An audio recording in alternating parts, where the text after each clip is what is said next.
How are you working with the wrestlers? So the thing with wrestling is especially, so if we're talking in this case like freestyle wrestling. So I've got Nick Wazowski. He's been on the world team four times. Nice. Someone like him, it's going to be set up more so where I essentially set up like benchmark lifts for him. It's like, all right, you're a heavyweight, so we have to be this strong with absolute, like a squat or a front squat or a single leg squat, and then we need to be making sure that even something like a bench press or pull-ups, how many pull-ups can you do, how many bench presses at a certain weight, what is your max also, so sort of creating these ratios. And then essentially it's like, he's similar to what you were describing with the judo players, is it's like we might have, a shorter time frame, so they just had the world championships in the fall, but now basically after that, it's all right, we can prep from middle of October until like February, but he's going to be leaving to go to Russia twice. And when he's there, he might only train once or twice in the weight room. Yeah, they're doing a lot. Yeah, and then he comes back, and then he's got, basically 2 months before the next world team trials. Yeah.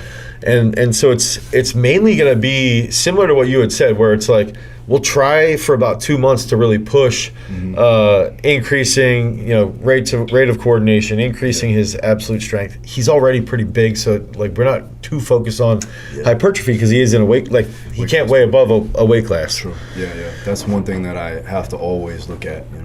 I love it when I get a guy or a girl that actually is going up in weight. Yeah, it makes it easier. Yeah. Hopefully we can do that with Dustin at some point. But yeah, that's cool. So as far as like, because I know that, so you were a thrower. Did you wrestle? Yeah, you wrestled, I wrestled in high school. Yeah. How was that a little different? Like as far as the training goes, Training. I mean, it's just high school level. It's easy. Yeah. I think the difference that I've seen. Not in Pennsylvania. Well, yeah, not in PA. PA is tough. Yeah. I think the biggest difference that I will see,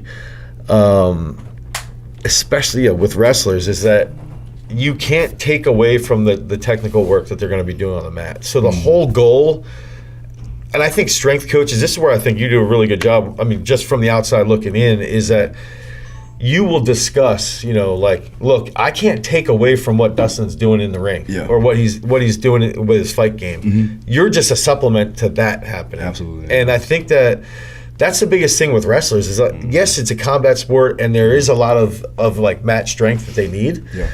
But at the same time, like I'm just supplementing that tech.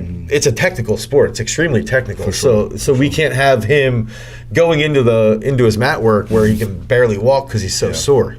So it's like it's finding that happy medium between making strength gains and being able to do the technique work. For sure.